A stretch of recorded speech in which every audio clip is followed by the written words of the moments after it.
बिस्मिल्लाहिर्रहमानिर्रहीम। अस्सलाम वालेकुम स्टूडेंट, कैसे हैं आप सब। उम्मीद है आप सब खैरियत से होंगे।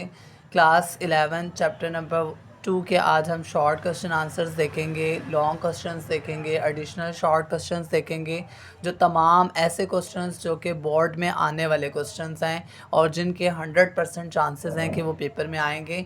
मैं आपको इस वीडियो के अंदर पूरा गाइड करूँगा, पूरा चैप्टर गाइड करूँगा कि आपने किस तरह से तैयार करना है। कम वक्त में अच्छी तैयारी करें और इंशाल्लाह ताला अच्छे नंबरों से पास हो जाएंगे। तो वीडियो का आगाज़ शुरू करते हैं बग़ैर वक्त को ज़ाया किए।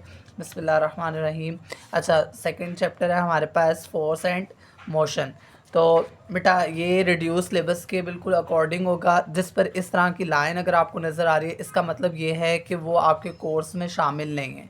ठीक है, तो अगर हम फर्स्ट ऑफ़ ऑल देखें तो हमारे पास सबसे पहले नंबर पे देखें कि ये जो पूरा पेज है ये आपका जो है वो कोर्स में शामिल नहीं है। नेक्स्ट पेज पर आएँ तो ये भी आपका कोर्स में शामिल नहीं है पूरा पेज। सबसे पहले नंबर पर बेटा हमारे पास आता है वो है प्रोडक्ट ऑफ वेक्टर्स। ठीक है, स्केलर प्रोडक्ट। आपने ये स्केलर प्रोडक्ट शॉर्ट के लिए भी तैयार करना है, लॉन्ग के लिए भी तैयार करना है। ठीक है, ये बहुत अहम जो है ना वो टॉपिक है जिसके अंदर शॉर्ट में वो आपसे पूछ लेता है डिफ़ाइन स्केलर प्रोडक्ट। ठीक है, आपने उसमें फिर स्केलर प्रोडक्ट की डेफिनेशन लिखनी होती है, या पूछ सकता है कि वेक्टर प्रोडक्ट क्या होता है, डिफ़ाइन में शॉर्ट में पूछ सकता है, तो आपने ये शॉर्ट में करना है। उसके अलावा आप देखेंगे स्केलर डॉट प्रोडक्ट जहाँ लिखा है यहाँ से स्टार्ट करें, ये सारा लॉन्ग क्वेश्चन बन जाता है। ठीक है, ये अगले पेज पर आएंगे, सारा इसके लॉन्ग हैं, ये सारी इसकी करैक्टरिस्टिक्स आपने बहुत अच्छे से तैयार करनी है। ये मोस्ट इंपॉर्टेंट लॉन्ग क्वेश्चन है। ठीक है, उसके अलावा इसमें ना ये शॉर्ट भी पूछ लेता है। पिंडी में तो इस तरह के बहुत क्वेश्चन आते हैं, जैसे यहाँ पर हमारे पास एक क्वेश्चन आ सकता है कि डिफाइन स्केलर प्रोडक्ट। ठीक हो गया, उसके साथ कह सकता है गिव वन एग्जांपल। तो आप एग्जांपल इसकी देखें तो ये तो वर्क डन जो लिखा हुआ है इसकी आप एग्जांपल दे सकते हैं। ठीक है, और ज़रूरी नहीं है पूरी पूरी एग्जांपल देना। ठीक है, आप just work is equal to force multiply by displacement, बस इतनी एग्जांपल दे सकते हैं। ठीक है, उसके अलावा ये जो करेक्टरिस्टिक्स हैं ये भी बहुत इंपॉर्टेंट है और अक्सर शॉर्ट में आ जाता है, right to characteristics of scalar product. तो आपने उसमें सिर्फ जो है ना वो दो स्केलर प्रोडक्ट की जो है ना वो आपने करेक्टरिस्टिक्स बतानी होती हैं। ओवरऑल अगर हम देखें तो ये पूरा टॉपिक अहमियत का हामिल है। आपने ये पूरा टॉपिक बहुत अच्छे से प्रिपेयर करना है, कोई भी चीज़ इसकी नहीं छोड़नी। ठीक है, उसके अलावा अगर हम नेक्स्ट आ जाएं वेक्टर प्रोडक्ट में तो बेटा ये भी हमारे पास इंपॉर्टेंट है, लेकिन इसके 50% चांसेस हैं। 50% चांसेस हैं कि ये पेपर में आए, तो आपने जो है इसको देख लेना है। तो ये इसके इतने चांसेस नहीं होते, लेकिन स्केलर प्रोडक्ट जो है उसके बहुत ज़्यादा चांसेस होते हैं कि वो पेपर में आता है।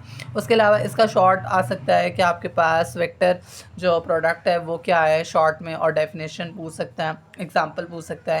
तो आपने इसकी जस्ट डेफिनेशन और एग्जांपल कर लेनी है।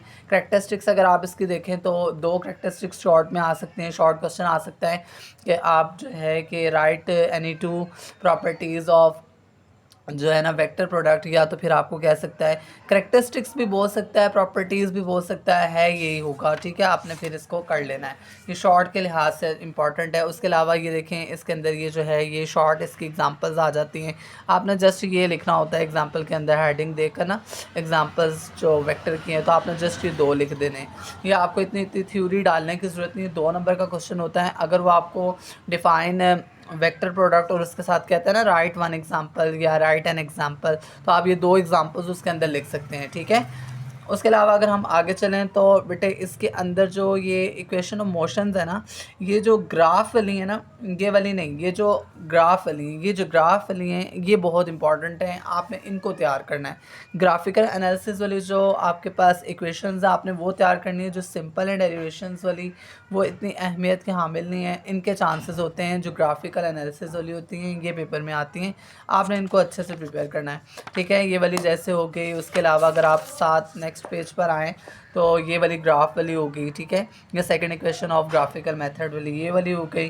ठीक है, उसके अलावा ये ग्राफिकल वाली थर्ड इक्वेशन।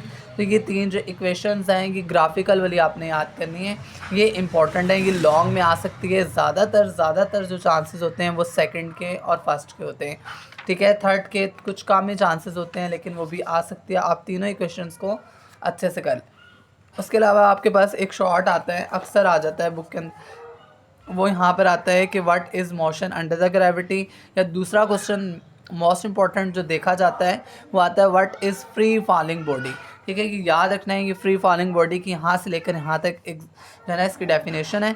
तो आपने और एक MCQs भी आता है कि किस जो है ना वो उसने साइंटिस्ट ने जो है वो ये इसके बारे में बताया था, वो गैलीलियो था। तो आपने ये याद रखना है, ठीक है। उसके अलावा इसकी जो है ये 3 इक्वेशंस ऑफ मोशंस हैं, ये आपने याद रखनी है। या यहाँ पर क्वेश्चन आ जाता है right equations of motion for free falling body. तो ये 3 इक्वेशंस हैं फ्री फॉलिंग बॉडीज़ के लिए। तो आपने ये इंपॉर्टेंट शॉर्ट हैं दो, आपने इनको अच्छे से देख लेना। उसके अलावा अगर आप नेक्स्ट पेज पर आएँ, प्रोजेक्टाइल मोशन इस चैप्टर का इम्पोर्टेंट तरीन लॉन्ग है, ठीक है, एडिशनल लॉन्ग है, आपने ये बेहतरीन याद करना है। उसमें आप सिर्फ जो है वो ये इसकी डेफिनेशन कर लें, ठीक है, ये वाली डायग्राम कर लें, ये जो इस पेज पर बनी हुई है डायग्राम ये कर लें। उसके साथ आपने ना इसकी बस ये जो है ये जो डेरिवेशंस हैं ये करनी, इसमें आपने इतनी थ्योरी ऐड नहीं करनी, ठीक है। उसके अलावा अगर आप नेक्स्ट पेज पर आएँ तो ये जो हमारे पास हाइट ऑफ प्रोजेक्टाइल है ये, और उसके अलावा टाइम ऑफ फ्लाइट और रेंज ऑफ प्रोजेक्टाइल, ये तीनों ही बहुत इंपॉर्टेंट हैं, शॉर्ट के हवाले से भी लॉन्ग के हवाले से भी। आपके पास वो क्वेश्चन में कह देता है कि what is time of flight, तो आपने उसमें बताना होता है, जस्ट उसकी डेफिनेशन लिखनी होती है और साथ उसका फार्मूला लिख देना है, बस फाइनल फार्मूला, जैसे T=2 VI sin theta over G, ठीक है, ये आप लिख सकते हैं। उसके अलावा आपके पास रेंज ऑफ प्रोजेक्टाइल पूछ सकता है कि what is range of projectile, तो उसमें आपने सिर्फ डेफिनेशन और उसके साथ उसका फाइनल फार्मूला लिखना है, ठीक है, जो कि नेक्स्ट पेज पर ये मैंने जो है स्केयर की फॉर्म में लिखा हुआ है, ये आपने कर लेना होगा, ठीक है। तो यहाँ से ये है कि हमारे पास अगर लॉन्ग आए प्रोजेक्टाइल मोशन तो वो पूछेगा व्हाट इज़ प्रोजेक्टाइल मोशन, और साथ आपको कह सकता है या टाइम ऑफ फ्लाइट का पूछ लेगा, या रेंज ऑफ प्रोजेक्टाइल का पूछ लेगा, या आपके पास हाइट ऑफ प्रोजेक्टाइल का पूछ लेगा। तो ये तीनों बहुत इंपॉर्टेंट के हैं, जो है ना बहुत ज़्यादा अहम है इस चैप्टर के, तो आपने इसको बहुत अच्छे से प्रिपेयर करना है। उसके बाद इस चैप्टर का जो है मोमेंटम, ये मोमेंटम की डेफिनेशन, उसका फार्मूला, उसका यूनिट और वो वेक्टर है या स्केलर, ये बहुत इंपॉर्टेंट है। अगर आपके पास 2 नंबर का क्वेश्चन आता है तो बच्चे उसके अंदर आपने उसकी डेफिनेशन, ठीक है, उसका फार्मूला, उसका यूनिट और उसकी जो है आपने बताना होता है कि वो वेक्टर है या स्केलर है। तो ये आपने लाजमी पॉइंट 4 पॉइंट्स आपने क्लियर करने होते हैं, देन आपको जाकर 2 नंबर जो है वो पूरे मिलते हैं, ठीक है। तो ये शॉर्ट के लिहाज से बहुत इंपॉर्टेंट आर्टिकल है। उसके अलावा अगर नेक्स्ट पेज पर आएँ तो इम्पल्स, बेटा ये बहुत मशहूर तरीन क्वेश्चन है शॉर्ट के हवाले से, तो आपने इसको शॉर्ट क्वेश्चन के हवाले से याद करना है कि व्हाट इज़ इम्पल्स और उसका जो है ना वो फार्मूला लिखना है। जब आप इसकी डेफिनेशन और उसका फार्मूला लिखेंगे तो वो आपको पूरे नंबर देगा 2, ठीक है। उसके अलावा नेक्स्ट पेज पर आ जाएँ, यहाँ पर हमारे पास लॉ ऑफ कंजर्वेशन मोमेंटम है, इसकी ये डेफिनेशन लिखी हुई है, अक्सर शॉर्ट में आ जाती है, शॉर्ट के हवाले से ये बहुत इंपॉर्टेंट है। स्टेट कहता है state law of conservation of momentum, तो स्टेट आपने लिखनी होती है, उसमें सिर्फ ये लाइन आ जाती है। उसके अलावा ये लॉन्ग के लिए भी बहुत इंपॉर्टेंट क्वेश्चन है, ठीक है, लॉन्ग क्वेश्चन के हवाले से भी ये बहुत इंपॉर्टेंट क्वेश्चन है, ये आपने बहुत अच्छे से प्रिपेयर कर लेना है, ठीक है। इसकी डेरिवेशन है, बहुत छोटी सी डेरिवेशन है, बस आपने थोड़ी सी थ्योरी ऐड कर लेनी है, ठीक है, यहाँ कंसीडर से जो है आप कर लें। उसके अलावा जो है ना वो ये डेरिवेशन कर लें बस।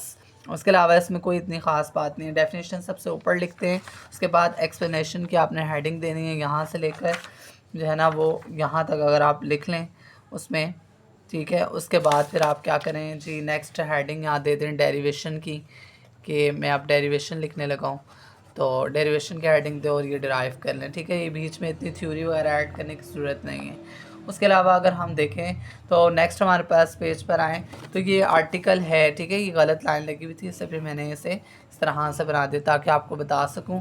तो यहाँ पर हमारे पास जो है इलास्टिक और इन इलास्टिक में डिफरेंशिएट आता है शॉर्ट में, वो बहुत ज़्यादा इंपॉर्टेंट है, आपने उसको लाजमी तैयार करना है शॉर्ट के हवाले से। अब ये जो हमारे पास एक है ना इन्होंने दिया हुआ है कि हमारे पास इलास्टिक कोलियन इन 1 डायमेंशन, ये एक उन्होंने जो है वो रिड्यूस सिलेबस में रखा हुआ है, तो ये इंपॉर्टेंट है। जो 1 डायमेंशन वाला क्वेश्चन है वो बहुत इंपॉर्टेंट है, आपने इसको बहुत अच्छे से प्रिपेयर कर लेना है, ठीक है। और इसके ये जो ये दोनों पेज मौजूद हैं, ठीक है, ये गलती से कटे हुए नहीं हैं, ये दोनों जो है ना वो पेज हैं, ठीक है। तो यहाँ पर हमारे पास जो ये केसेस है ना, ये केसेस आपको करने की ज़रूरत नहीं है, ये केसेस पेपर में नहीं आते, बस आपने 1 डायमेंशन करनी है, ठीक है। इलास्टिक कुलियन वन डायमेंशन लॉन्ग करना है बस यहाँ तक, ठीक है। डेरिवेशन उसकी कर लेनी है, उसके अलावा इसके केसेस की आपको ज़रूरत नहीं है।